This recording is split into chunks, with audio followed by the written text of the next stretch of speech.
Mabulat tag kupras guys. Abrihan na to kay kuan. Nanainit. Pen hawad ra pen.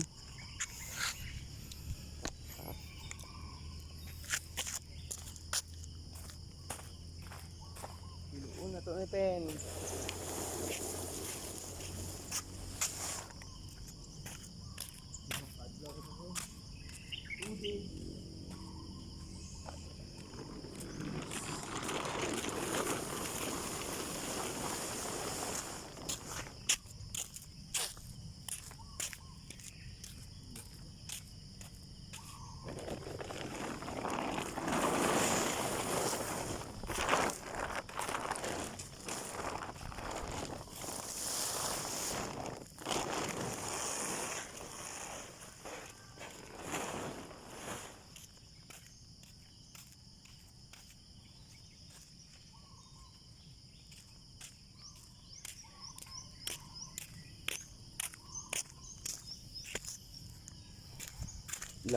Kung sa Ilonggo pa guys, ang pagtadtad labo.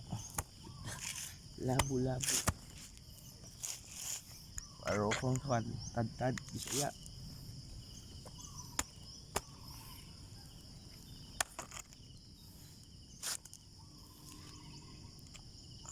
Kay Kuya rin sa kuan guys. Yan ang lubi nga kana oh. Dagan sa lubi. Ang pag-umangkon. Iya. Dagan pa na guys, napa na yung ipaabot nga hakutunon o saka. Iubo na niya. Padamihin niya. Kasi kuan para buo. Puno yung dryer dyan guys. Mga tatlong dryer. Pag makapakopras si Kuya rin. Si Gio wala man kasi sila nagpakupras kaya pabunot man kaila biliga bilog. Isa na ko pagumangkon yung naon ni guys para kuan dali lang makamba madagko para dali lang mamala. Kaway dyan sa mga nakakuan, salamat sa mga subscriber subscribe sa channel ko. Salamat sa inyo sa 68 subscriber. Kung wala kayo, wala din ako dito. God bless. At sa mga kapamilya ko na nag-subscribe, maraming salamat. At sa mga OFW kay Agaw Inday, nandiyon sa Jinsan, thank you. Sana magkita tayo sa Palo de Sinueve, Gaw. Pag makapasel ka sa Jinsan. Sa Tampakan. Agaw Bikay, Manlangit. Thank you. Agaw Aluna, dyan sa ibang bansa. Thank you. Sa pag-subscribe. Comment below yung mga nakakilala sa akin na nag-subscribe.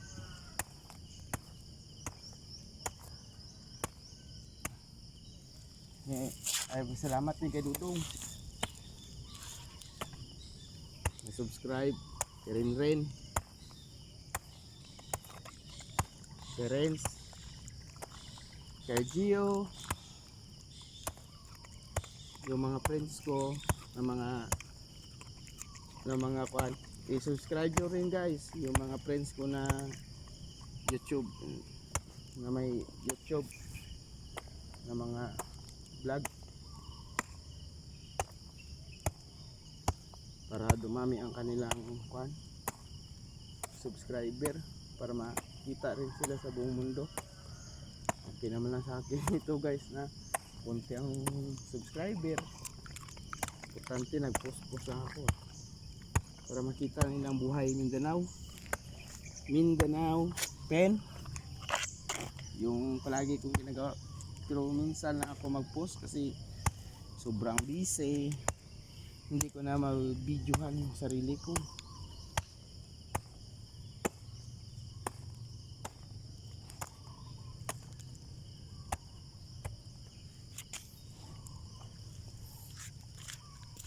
Para kuan ngayon lang ako nagkuan, pero matagal na rin ako nagkuan, ikot-ikot sa kuan Mindanao. Dating riders din ako, pero huminto ako kasi mas mahalaga ang kuan. Sa totoo pala guys, mas mahalaga ang pamilya kaysa sa kaibigan. Pero may mga kaibigan totoo. Sa bawat saan ko napunta, may malaman kang totoong kaibigan. Kahit minsan na kayo magkilala, magkatagpo, lalo na yung mga riders. Pero yung mga kaibigan mo na palagi mong kasama, palagi mong makuan sa mga malapitan na ride, mayroong mga kaibigan na dadamay sa iyo. Pero yung pamilya mo hindi ka pababayaan guys. Kahit magkasakit ka, andyan sila. Kaya nga ako, hindi na ako na nag-ride kasi priority ko yung taong mga nagmamahal sa akin na tapat. Bigyan ko atensyon kasi ng mga panahon gala-gala ako sa motor. Lagi ako naggala-gala.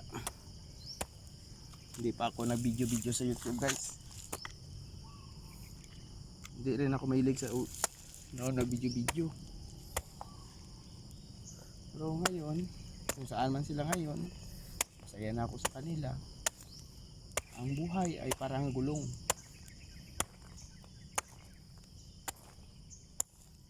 Minsan mabilis ang takbo, minsan mabagal, minsan maplat. Pag maplat ka na guys, doon mo malaman kung sino totoong kaibigan. Pag totoo kang riders at farmers. Pagka may sakripisyo guys, pag andyan ka sa mga kahirapan, doon mo malalaman kung sino ang totoong kaibigan. Pero ang totoong kaibigan guys, ang kapamilya. Kahit anong mangyari, kahit mayroong mga kunting hindi kayo magkaintindihan, pero pag dugo na, hindi ka pababayaan ng mga kapatid mo, kamag-anak mo, kasi blood and thicker by water. Yung dugo natin.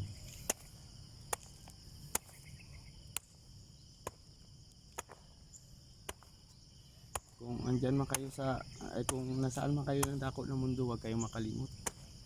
Mahalin nyo ang mga taong nagmamahal sa inyo. Malayo man sila, malapit, huwag nyo kalimutan. Sila ang makatulong sa inyo guys. Kahit na magkasakit kayo, kahit anong hirap ang sitwasyon, hindi kayo nila iiwan.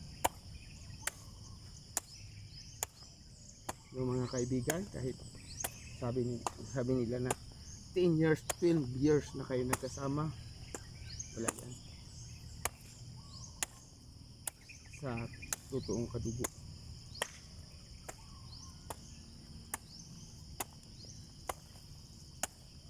Diyan mo malaman sa huli pag magkasakit ka na, pagka mayroon na kang kwan, yung sinasabi nilang ang iba kasing kaibigan, pag umangat ka mainggit, pero yung mga totoo mo kapamilya, kahit aangat ka, masaya sila. Ako, iba akong pagkatao guys. Pag umangat, masaya ako kasi naabot nila yung pangarap nila. Pero may mga taong kung nakaangat ng iba, maraming inggit, may inggit sila. Ako hindi. Opportunity yan nila kasi masipag sila at mabait, lalo na hindi nila pinabayaan mga magulang nila, kapatid. Ang opportunity opportunity yan. Binigay ng pagpala ng Panginoon. Importante, mahalaga, mahalin natin mga tao nagmamahal sa atin tunay. Kaya kasi ang Panginoon ang kung anong hiling ibigay niya, kahit saan ka man magpunta guys, huwag mong kalimutan, lalo ng mga magulang mo mahalin. Kaya daanan sa mundo, daanan sa mundo ang buhay, pero importante napakita mo yung tunay na pagmamahal.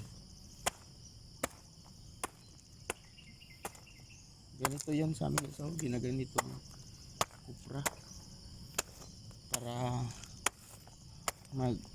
maliit-liit, madali siyang madry. Kasi pag ganito kalaki kasi guys, matagal yan pag ganyan sa araw, kasi andito sa gitna hindi yan mauga, kasi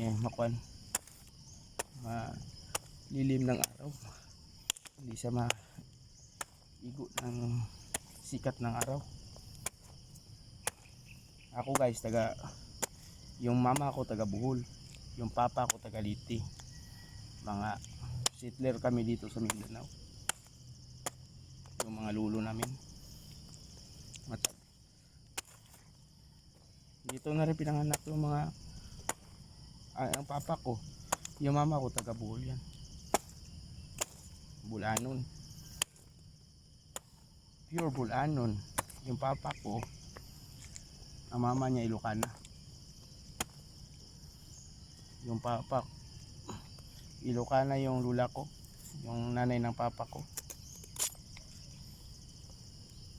Shout out pala sa mga taga Luzon, Visayas at Mindanao. Thank you. Saan man kayo, ingat sa mga OFW dyan sa Middle East, sa mga dako ng bansa. Be safe always. Huwag niyong kalimutan ang pamilya niyo, tawagan yung mga gulang niyo, kasi nag-aalala din sila.